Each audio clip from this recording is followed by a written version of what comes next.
হরে কৃষ্ণ। নমস্কার দর্শক বন্ধু, আজকে আরো একটি নতুন ভিডিও আপনাদের জন্য।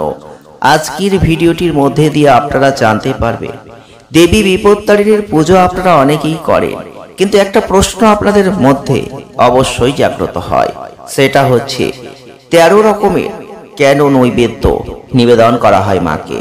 কেন এই বিপত্তারিণী পুজোয় ধাগা বাঁধা হয়? কেন, কি কারণে এটা করতে হয়? কি আছে 13 সংখ্যার মধ্যে?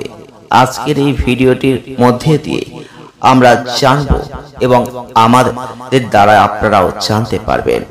আপনারা অবশ্যই ভিডিওটি পুরো দেখবেন আর কমেন্ট বক্সে জয় মা বিপত্তারিণী লিখে যাবেন। বিপত্তারিণীর কৃপায় আপনাদের বিপদ আপনারা মুক্ত হবেন। সোজা রথ কিংবা উল্টো রথের ঠিক মাঝে যে মঙ্গলবার শনিবার পরে দেবী বিপত্তারিণীর ব্রত কিন্তু সেই দিন দুটোতেই পালন করা হয়। সাধারণত বাড়ির মেয়ে বউরা এই ব্রত কিন্তু পালন করেন। আর এই বিপত্তারিণীর আশীর্বাদে জীবন থেকে দূর হয় যে কোনো বিপদ। দেবী তার ভক্তদের রক্ষা করেন, ফলে বিপদ কখনোই কাছে আসে না। সোজা রথ উল্টো রথের মধ্যে যে মঙ্গলবার শনিবার পরে সেই বার দুটোতেই দেবী বিপত্তারিণীর ব্রত পালন করা হয়। আর এই ব্রত পালন করলে আপনার জীবনে সমস্ত বাধা বিপত্তি দূরীভূত হয়।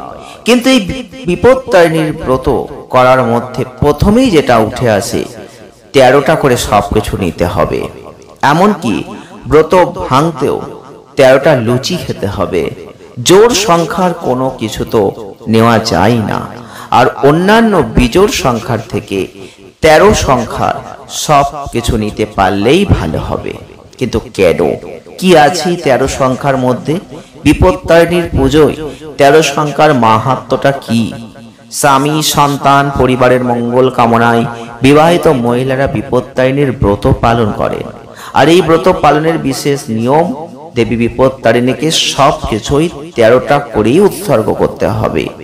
ব্রতের আচার হিসাবে সবকিছুই 13 সংখ্যায় দিতে হবে, অর্থাৎ 13 রকমের নৈবেদ্য সাজাতে হবে।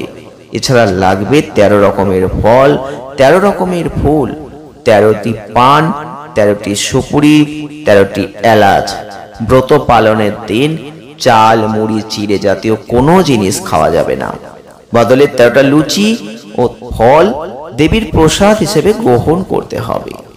13টি করে সব ব্যবহারের কারণ হিসাবে বিশেষ কোনো তথ্য পাওয়া যায় না, কিন্তু কথিত আছে মা বিপত্তারিণীর পছন্দের সংখ্যা হচ্ছে 13।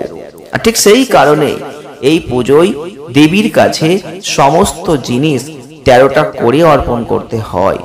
শাস্ত্র মতে 13 সংখ্যাটা হচ্ছে ব্যবহার করলে দেবীর আশীর্বাদ লাভ করা যায়, কারণ এই 13টাই তার পছন্দের সংখ্যা। এতে যে কোনো বিপদ থেকে দেবী আমাদের রক্ষা করবেন। 13 সংখ্যা থেকে দেবী বিপত্তারিণীর আশীর্বাদ ও সুরক্ষার প্রতীক বলে মনে করা হয়। কিন্তু একটা প্রশ্ন উঠে আসে, বিপত্তারিণীর পুজোয় লাল রঙের তাগা কেন বাঁধতে হয়?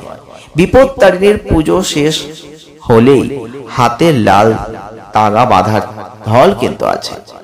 মেয়েরাই তাগা বাঁ হাতে পড়েন, ছেলেরা ডান হাতে পড়েন। সেই তাগাতেও কিন্তু 13টা গিট বাঁধতে হয়।